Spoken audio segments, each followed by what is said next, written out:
السلام علیکم ورحمۃ اللہ وبرکاتہ. پیارے بچوں، اتنے دنوں سے جو ہم تعلیم سے دور ہو چکے تھے، آج سے ہم ایک تعلیم کے نئے دور کا آغاز کریں گے، جس سے میں ہم آن لائن کے ذریعے تعلیم حاصل کریں گے. سب سے پہلے ہم پچھلی جماعت پنجم کا ایک سبق جانور ہماری زندگی کا ذریعہ سے شروع کریں گے. قدیم انسان جنگلات میں رہتے تھے. وہ حیوانات اور پودوں کی جڑوں کو غذا کے طور پر استعمال کرتے تھے.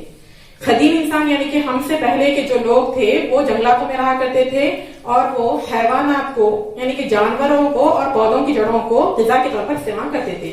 وہ اپنی غذا کے لیے جانوروں کو پالتے، انہیں اپنی حفاظت اور حمل و نقل کے لیے استعمال کرتے تھے. وہ اپنی ضروریات کی تکمیل کے لیے، اپنی ضروریات کو پورا کرنے کے لیے جانوروں کو پالتے تھے. اس کے علاوہ ان کو جنگلی جانوروں سے ان کی حفاظت کے لیے اور ایک جگہ سے دوسری جگہ نقل مقام کے لیے، ایک جگہ سے دوسری جگہ جانے کے لیے بھی جانوروں کو استعمال کرتے تھے. کسان زراعت میں کیچوے، مکڑی، چیونٹیاں، سانپوں کی مدد لیتے ہیں. یہاں پر بچوں کسان زراعت میں ایسے نقصان دہ حشرات جو فصلوں کو نقصان پہنچاتے ہیں، ان سے بچانے کے لیے کسان ان جانوروں کی یعنی کہ کیچوے، مکڑی اور چیونٹیوں اور سانپوں کی مدد لیتے ہیں. ہمیں جانوروں سے گوشت، انڈے، دودھ، شہد اور موتی حاصل ہوتے ہیں. انسانی سرگرمیوں کی وجہ سے چند انواع جیسے بٹامے کا پکشی، کالی اڑی کوڈی، پنگانور گائے، شیر اور چیل آہستہ آہستہ معدوم ہو رہے ہیں. آج ہم یہاں پر ایک نیا لفظ سنے ہیں، معدوم، یعنی کہ جانوروں کی وہ نسلیں جو پہلے موجود تھی، جو آہستہ آہستہ آج ختم ہو چکی ہے، جو اب ہمیں نظر نہیں آتی ہے. وہ جن جانوروں کے بارے میں ان جانوروں کی کوئی قسمیں اب باقی نہیں ہے، ان کو بولتے ہیں معدوم. تو یہ جو جانوروں کی جو قسمیں ہم یہاں پر پڑھے، بٹامے کا پکشی، کالی اڑی کوڑی، نور گائے، شیر اور چیل آہستہ آہستہ معدوم ہوتے جا رہے ہیں.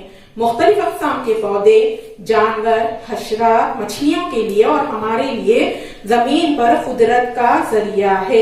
یعنی کہ یہ مختلف اقسام کے پودوں سے، جانوروں سے، حشرات اور مچھلیاں جو ہے ہمارے لیے زمین پر اللہ تعالیٰ کی طرف سے قدرت کا ایک ذریعہ ہے. اس کے ذریعے سے ہم غذا کو حاصل کرتے ہیں. لیکن حشرات کش کے زیادہ استعمال کی وجہ سے زمین اور پانی پر زندگی ختم ہوتے جا رہی ہے.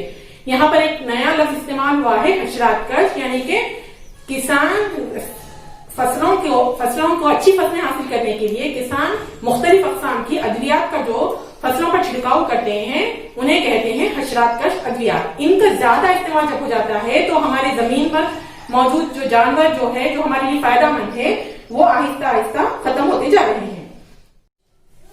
چلیے بچوں، اب تک ہم جو پڑھے ہیں اسی میں سے ایک مشغلہ ہم کریں گے. اس مشغلے کو آپ اپنی کاپیوں میں درج کریں گے اور اسے مکمل کر جب آپ اسکول کھلے گا جب لائیں گے اور مجھے بتائیں گے. نیچے دی گئی تصاویر میں زراعت میں استعمال ہونے والے جانوروں کے اطراف باکس بنائیے اور پالتو جانوروں کے نیچے صحیح کا نشان لگائیے. یہاں پر اس مشغلے میں آپ کو چند تصاویر دی گئی ہے. سب سے پہلے تصویر دی گئی ہے کتے کی. کتا ایک پالتو جانور ہے، اس لیے ہم اس کے سامنے اس کا نشان لگائیں گے، صحیح کا نشان لگائیں گے. بلی، اسی طریقے سے بھیڑ، گائے، گھوڑا، بیل اور بکری. تو اس میں سے وہ جانور جو کہ ہمیں زراعت میں استعمال کرتے ہیں ہم، تو وہ بیل ہے، تو اس لیے ہم بیل کے اوپر باکس بنا دیں گے. بقیہ جانوروں کی صحیح نشاندہی کرتے ہوئے ایسے جانور جو پالتو ہے ان کے اوپر صحیح کا نشان لگائیے اور وہ جانور جو زراعت میں استعمال ہوتے ہیں ان کے اوپر باکس کا نشان لگائیے. تو آئیے بچوں، اب ہم دوسرا مشغلہ کر رہے ہیں، صحیح تصویر کو جوڑیے. یہاں پر آپ کو کچھ تصویر دیے گئے ہیں جانوروں کے اور کچھ لکھا گیا ہے. صحیح جانوروں کے ساتھ صحیح لکھے گئے جملوں کو جوڑنا ہے. ریگستانی جہاز، حفاظت کے زراعت کے لیے استعمال ہونے والا جانور. اس جانور کے سینگ بٹن بنانے میں استعمال ہوتے ہیں. سامان تفریح مہیا کرتا ہے. جانور جو بھیڑ پر حملہ کرتا ہے. جو تصاویر دی گئی ہیں وہ شیر، طوطا، اونٹ، بیل، بھیڑیا. سب سے پہلے ہم دیکھیں گے ریگستانی جہاز کسے کہا جاتا ہے. اونٹ کو کہا جاتا ہے، تو ہم پہلی بریکٹ میں لکھیں گے سی. دوسرا زراعت کے لیے استعمال ہونے والا جانور ہے بیل، تو ہم دوسری بریکٹ میں لکھیں گے ڈی. اسی طریقے سے آپ کو باقی بریکٹس میں جو صحیح جواب ہے اسے درج کرنا ہے اور اپنی اپنی کاپیوں میں سے اس مشغلے کو مکمل کرنا ہے. آئیے بچوں، اب ہم تیسرا مشغلہ کریں گے.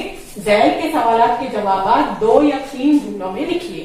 پہلا سوال ہے، جانوروں کے فائدے کیا ہیں؟ آپ سب جب وہ صبح اٹھتے ہیں تو سب سے پہلے دودھ والا آ کر آپ کو دودھ دیتا ہے.